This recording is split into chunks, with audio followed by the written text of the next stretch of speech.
aujourd'hui on pensait ressortir en mer, mais encore une fois un petit dernier réglage au niveau de la barre. Là, la barre avait du jeu, gauche-droite, donc pour éviter de l'endommager, voire de la casser, je viens de faire une petite cale qui va permettre de caler, d'empêcher le petit mouvement de droite-gauche de la barre.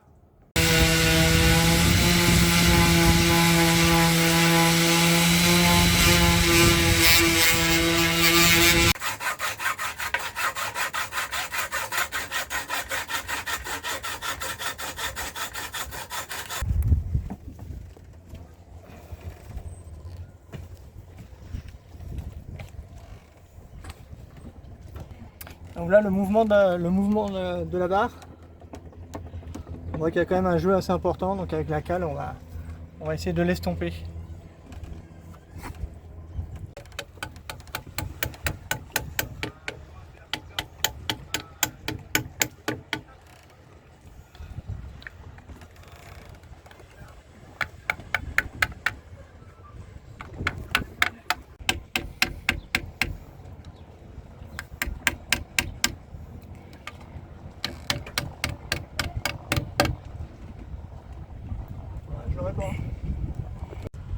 Donc voilà, donc maintenant avec la cale mise en place, voilà, le jeu il n'y en a plus. On va pouvoir repartir en mer sans que la barre nous fasse des craquements inquiétants quand même. C'est ça. Il se passe un truc sur le Maloya de l'autre côté, faut quand même le montrer. Il y a Goldorak au pied du mât. Ça craque quand même. Il va y avoir de l'animation. Après avoir égrené le primaire, il était temps. Et là maintenant on va aller en mettre sa première couche de blanc. Enfin, le safran va devenir blanc. Il est temps, ça fait un moment.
Reste avec nous, hein. J'ai failli tomber. Tu parles ou je parle? Donc là, on démonte le cordage qui est vieux et en mauvais état, cuit par les UV. Parce qu'on voit que là-haut, c'est en train de tout péter. Il est en train de tout casser. Donc on est en train de le démonter pour le changer. C'est quand même bien pratique, hein, ces échelons. Ah bah pour monter, ça aide à monter dans le mât au moins une bonne partie du mât. Notamment pour aller chercher les drisses. Pour ceux qui ne comprennent pas de quoi on parle, la dernière vidéo, vous verrez que la drisse jaune là que vous voyez, le cordage jaune, et ben c'est monté tout là-haut.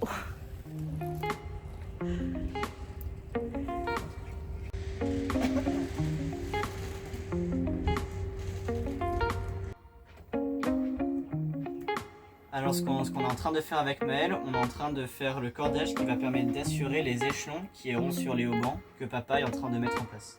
Donc nous, notre job là, c'est de juste faire les cordages pour assurer les échelons. Et je vous aide bien assisté. Hein. Comme toujours. Bref, il y a encore 3 échelons. Il y a 2 par échelon.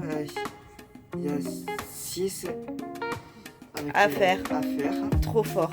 Donc il y en a encore 6 parce qu'il y a encore 3 échelons. Toi tu fais des bêtises. Voilà. J'ai un peu trop fait chauffer le... Vous allez découvrir de plus en plus que ce jeune homme est notre Gaston Lagaffe.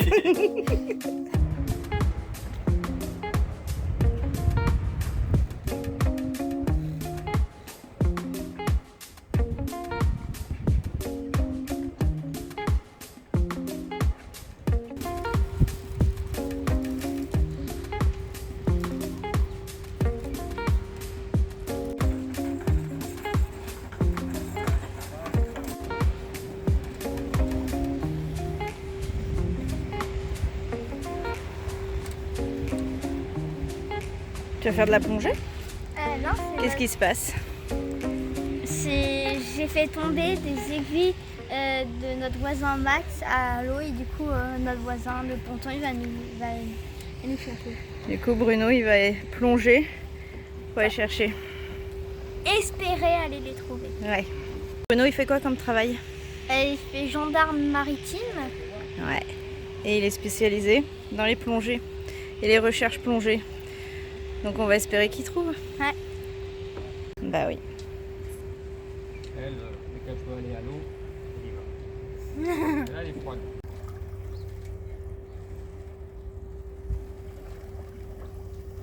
C'est pour ça qu'il allait devoir les début, c'est pour ça qu'on s'amusait. Exactement. Bon, va-t-il retrouver ses aiguilles? Ouais. Qu'est-ce qu'il a dit? C'est chercher une aiguille? Dans une botte de foin. Dans une botte de vase. Papaye, il est où ton maître? Ah, il est là. Alors, papaye. Punaise, Bruno, t'es trop fort. Ah, il y a les deux dedans? Alors, tu vois, il avait raison, hein, c'est de ce côté. Tu Et sais, un peu plus par là d'ailleurs, à côté du carré, dans la base. Max avait dit, si Bruno trouve, il a le droit à la spécialité des mineurs. Oh, incroyable, t'es très fort. Ça au bon, là, ça va. Merci Bruno.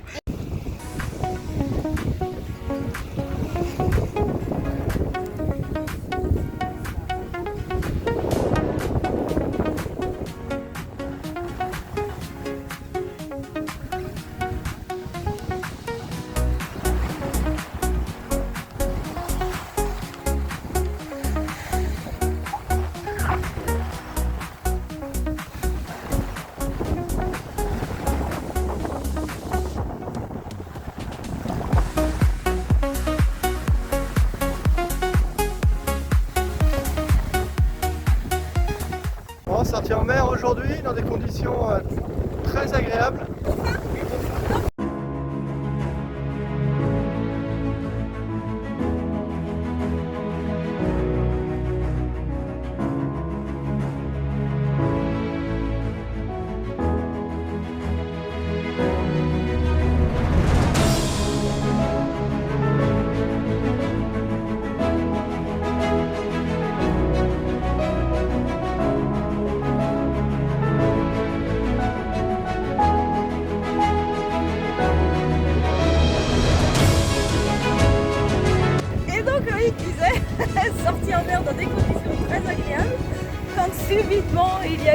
de dauphin incroyable qui est venu jouer dans notre étrave. On avançait à 5 nœuds Ouais. et ils étaient assez joueurs, donc c'était trop cool. Bon ben voilà, c'est parti pour une petite sortie en mer avec une barre.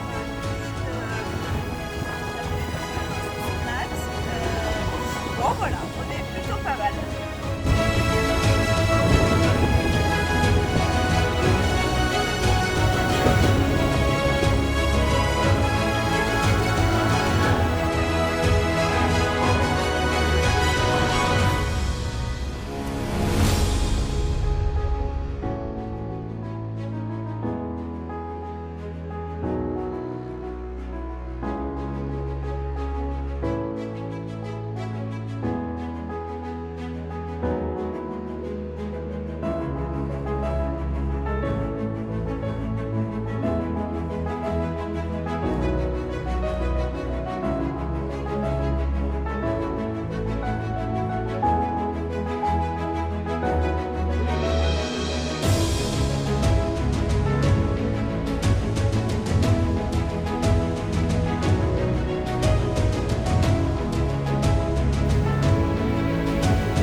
Ouais, on a entre 10 et 15 nœuds de vent et on avance entre 4 nœuds 5 et 5 nœuds. Donc c'est plutôt pas mal.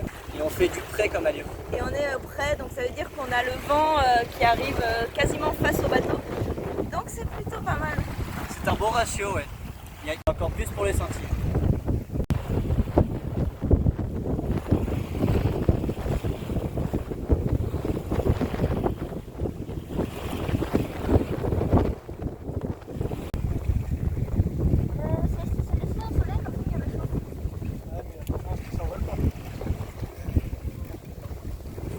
Qu'est-ce qui se passe avec Louis? Il a froid, ça peut peut-être avoir le mal de mer. C'est pas peut-être, hein, c'est carrément. Un des symptômes du mal de mer, c'est le froid. Essaye de... froid comme il a. Et effectivement, il est bien froid dans mes bras. Donc on a été chercher la polaire et puis il va falloir manger. Si, il va falloir que tu manges. Et les autres signes du mal de mer? Qu'est-ce qui provoque le mal de mer? La faim, la fatigue, le froid, la soif. Ouais. Et la frousse. La frousse. Égale la peur. Égale la peur, ouais. Les 5 F. C'est plutôt les 4 F et un S. La soif.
Après cette bonne journée en mer, on reprend la préparation du futur départ parce qu'il va y avoir une petite phase d'essai à partir de dans 10 jours à peu près. Donc on vous parlera de tout ça tout bientôt.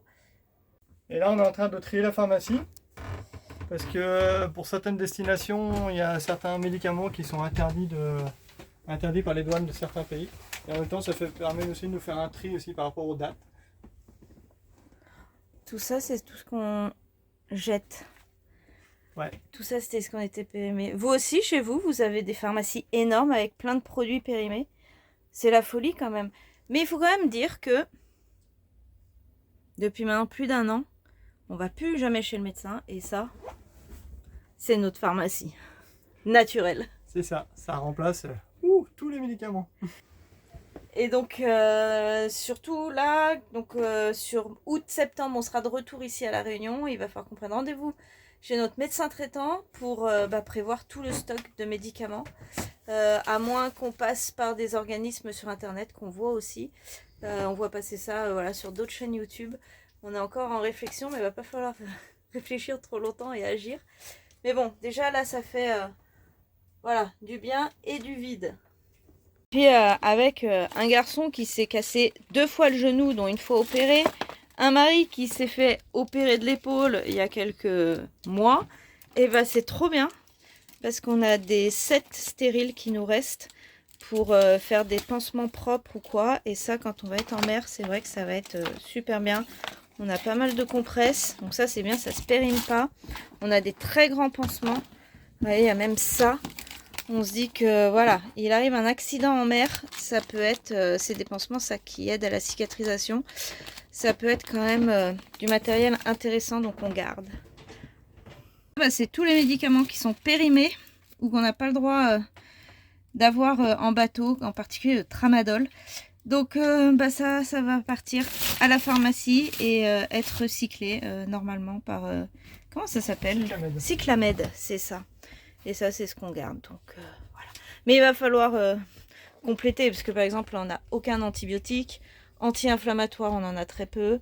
Antifongique, on en a un petit peu aussi. Tout ce qui est troubles digestifs. Bon, ça va être une grosse part de boulot dans les semaines à venir. Terminer cette vidéo de la semaine par une petite sortie en mer, la dernière avant le grand départ à l'île Maurice en fin de semaine. Donc la prochaine vidéo sera à l'île Maurice. Là on navigue, on est assez nombreux sur le bateau. Benjamin a amené 2 copains avec lui, avec qui il fait de la voile. Et on a bien sûr Boris et Marie qui vont être nos coéquipiers pour la traversée vers Maurice. On part dans 5 jours.